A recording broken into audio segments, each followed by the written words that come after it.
Film dimulai ketika seorang wanita terbangun dari tidurnya. Dia adalah Jong, seorang reporter sekaligus ibu tunggal yang belum lama ini kehilangan putrinya, karena sebuah tragedi.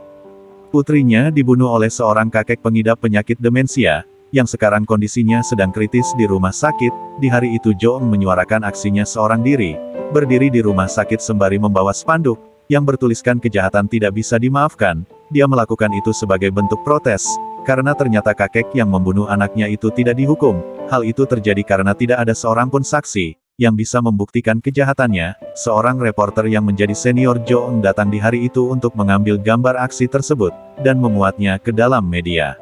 Senior itu memperingatkan Jong bahwa aksinya itu tidak berarti, karena tidak ada reaksi apapun dari orang-orang sekitar. Tidak banyak yang bisa dilakukan reporter itu, selain membawakan koran terbaru untuk Jong tentang kakek yang sudah membunuh putrinya itu. Di lain tempat seorang pria melihat aksi Jong di sebuah media, dan dia terlihat sangat menyesali kejadian tersebut. Dia adalah Homin, putra dari kakek yang sudah membunuh putri Jong. Dia terlihat sangat frustasi seakan menanggung semua beban dosa dari ayahnya itu. Beberapa hari kemudian Jong sudah membulatkan tekadnya untuk mengakhiri hidup.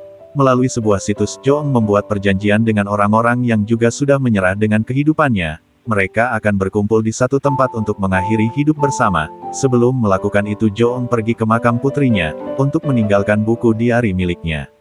Tidak lama dari itu Homin datang ke makam putri Jong untuk meninggalkan surat permintaan maaf atas apa yang telah terjadi. Sebelum akhirnya dia pergi untuk mengakhiri hidupnya juga sama seperti Jong. Homin sudah membuat perjanjian dengan 3 orang, yang juga akan mengakhiri hidupnya. Homin terkejut tidak menyangka, karena ternyata Jong adalah bagian dari kelompok mereka. Homin tidak menyadari itu karena mereka semua menyamarkan namanya masing-masing. Jong sendiri tidak tahu bahwa Homin ada putra dari kakek yang sudah membunuh putrinya itu. Dengan sebuah mobil mereka berempat pergi ke sebuah kuil tempat di mana mereka akan mengakhiri hidup bersama. Di perjalanan radio menyiarkan berita bahwa di hari itu akan ada fenomena bintang jatuh yang bisa dilihat secara langsung. Mereka berempat tidak peduli karena itu tidak ada artinya bagi mereka yang akan segera mati. Sesampainya di kuil mereka dipandu oleh seorang penjaga yang menunjukkan ruang ganti bagi pria dan wanita. Jong yang tidak berselera untuk makan pergi keluar untuk mencari angin. Homin mengikutinya dan bertanya kenapa kamu ini mati. Jong tidak menjawab, tapi Homin mengerti karena semua manusia punya permasalahannya masing-masing. Homin bertanya sekali lagi, apa yang akan terjadi kepada mereka jika bertemu sebelum memutuskan untuk mati seperti ini? Jong hanya menjawab tidak ada kata jika, dalam kehidupan manusia, sebelum akhirnya dia kembali berkumpul.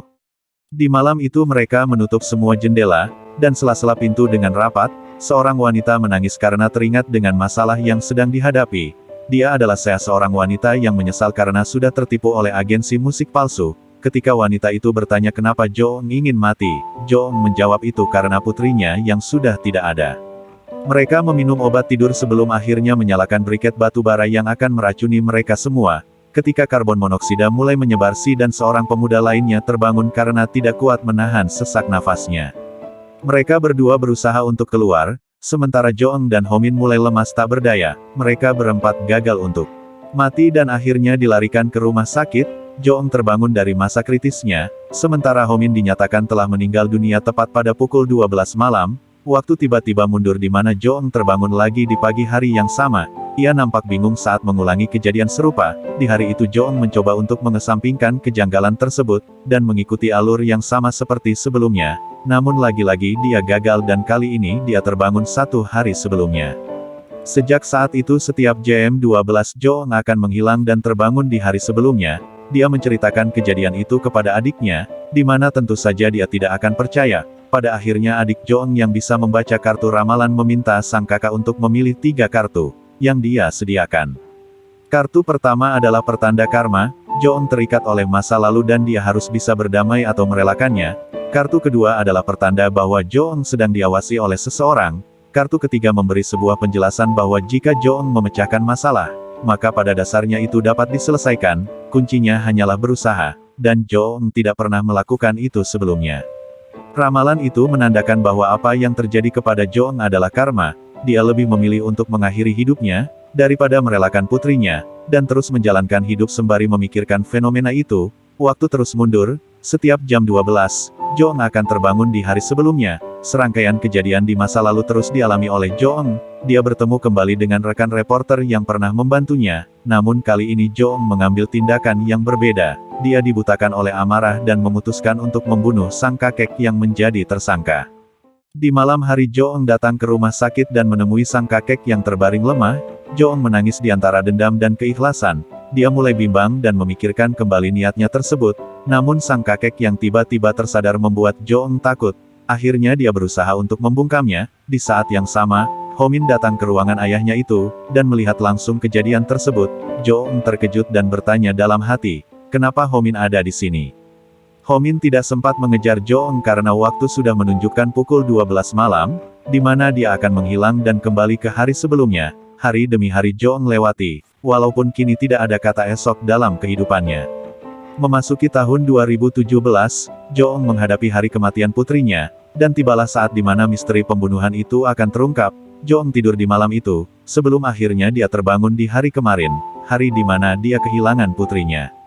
Di pagi hari Jo-eng berlari untuk menemui putrinya yang saat ini berada di sekolah asrama. Jo-eng menelepon guru putrinya dan memintanya untuk terus mengawasi putrinya.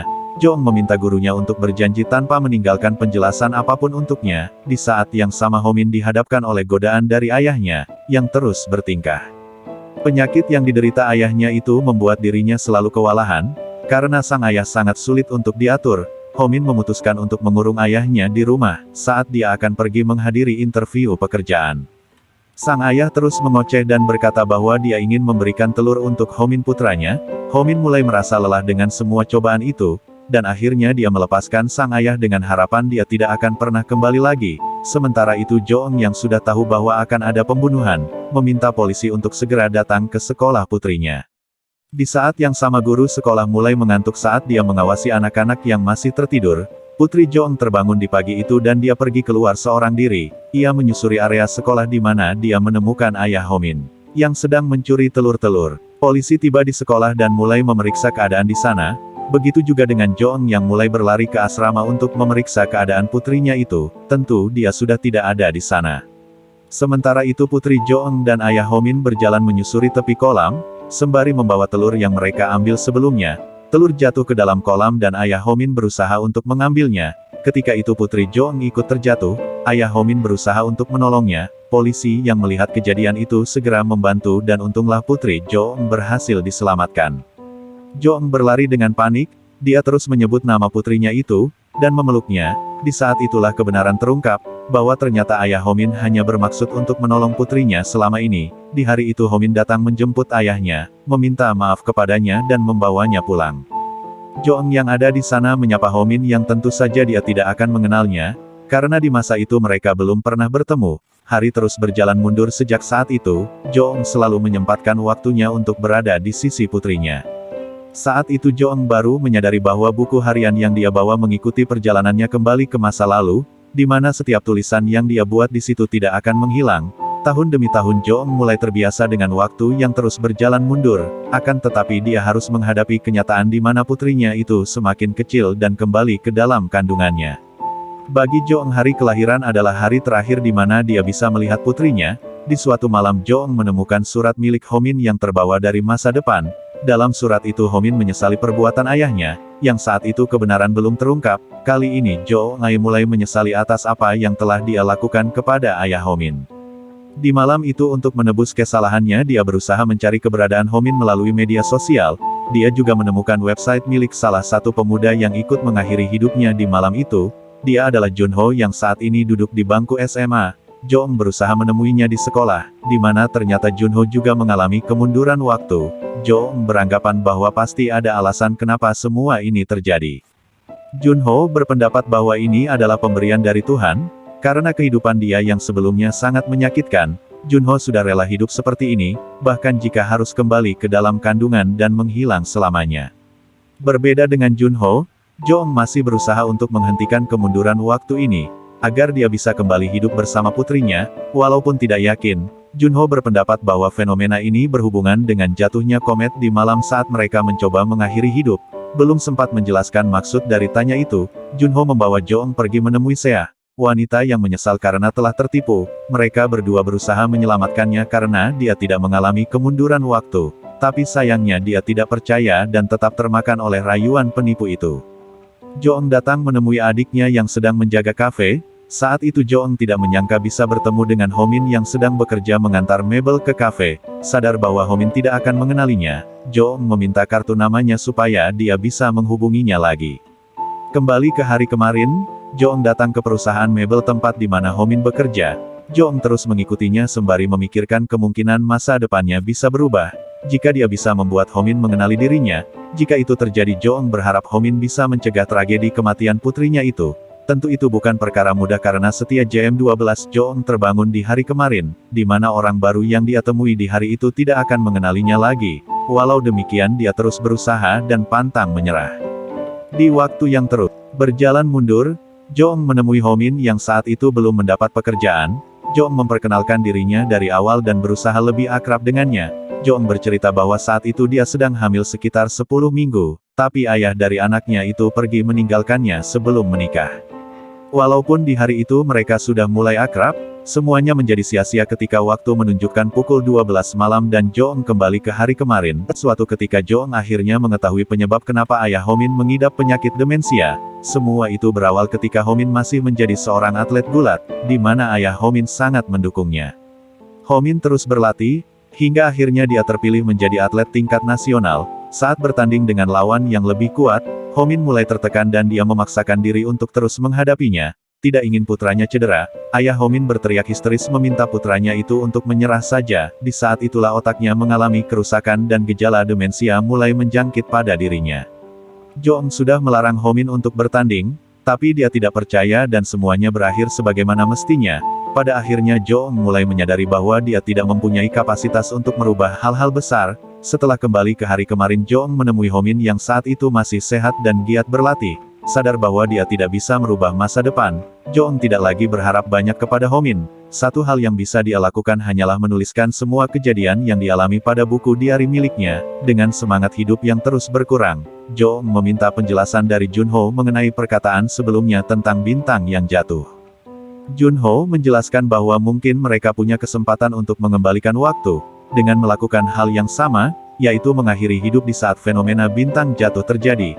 Junho menjelaskan bahwa tahun 2011 adalah waktu yang tepat, karena pada tanggal 1 bulan April akan ada bintang yang jatuh. Junho tidak menjamin rencana itu akan berhasil, karena bisa saja mereka benar-benar mati saat melakukannya, tapi bagi Joong itu bukan masalah, karena dia tidak punya pilihan lain selain mencobanya.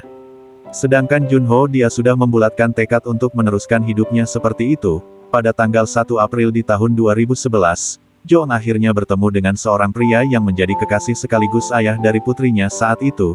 Joong bertanya apakah kekasihnya itu mencintainya dengan tulus atau tidak. Joong sudah tahu bahwa kekasihnya itu akan pergi meninggalkannya di masa depan, dan semua ucapan manis yang dia dengar saat ini hanyalah perasaan sesaat, dari seorang pria yang tidak bertanggung jawab. Sebelum mengakhiri hidupnya di hari itu, Joong pergi ke rumah Homin untuk berterima kasih, dan juga meminta maaf, namun sayangnya Homin tidak ada di rumah. Karena dia sedang berlatih gulat, ayah Homin meminta foto Joong sebelum dia pergi, karena saat itu dia sedang terobsesi dengan kamera pemberian putranya. Setibanya di tempat latihan, ternyata Homin tidak ada di sana, karena dia dan kelompoknya sedang melakukan selebrasi atas terpilihnya Homin sebagai atlet nasional. Joong berusaha menelepon Homin tapi dia sangat sulit untuk dihubungi. Ketika panggilannya itu diangkat, Joong menjelaskan bahwa dia sangat ingin menemui Homin. Karena ada sesuatu yang harus segera disampaikan, tentu saja Homin tidak mengenalinya, tapi untungnya mereka berdua bertemu di dalam bus yang sama. Joong menyambutnya dan berkata bahwa mereka sudah lama tidak bertemu, kemudian Joong menyerahkan buku hariannya kepada Homin dan memintanya untuk berjanji akan membaca buku itu. Saat membaca serangkaian kejadian di masa depan, mulai muncul dalam ingatan Homin walaupun sulit untuk dijelaskan. Kejadian di masa depan mengalami paradoks dan mulai mempengaruhi ingatan Homin. Saat ini Joong sudah siap untuk menenggelamkan dirinya ke sungai ketika bintang mulai jatuh. Harapan Joong kali ini berbeda, dia melakukan itu untuk hidup bukan untuk mati, seperti apa yang dia lakukan sebelumnya. Ketika Joong melompat waktu miliknya kembali maju, dan harapannya untuk tetap hidup terkabulkan, Joong terbangun di rumahnya pada tanggal 2 April, dan dia kembali melanjutkan hidupnya dengan penuh rasa syukur. Begitu juga dengan Homin yang sejak saat itu selalu membawa buku diari milik Joong untuk membaca kisah perjalanan waktunya. Buku itu menyelamatkan Homin dari kekalahan saat dia bertanding di kejuaraan nasional. Dia berhasil membalikkan keadaan dan ayah Homin terhindar dari penyakitnya. Di lain tempat Junho bertemu dengan seorang gadis yang akan menjadi istrinya di masa depan.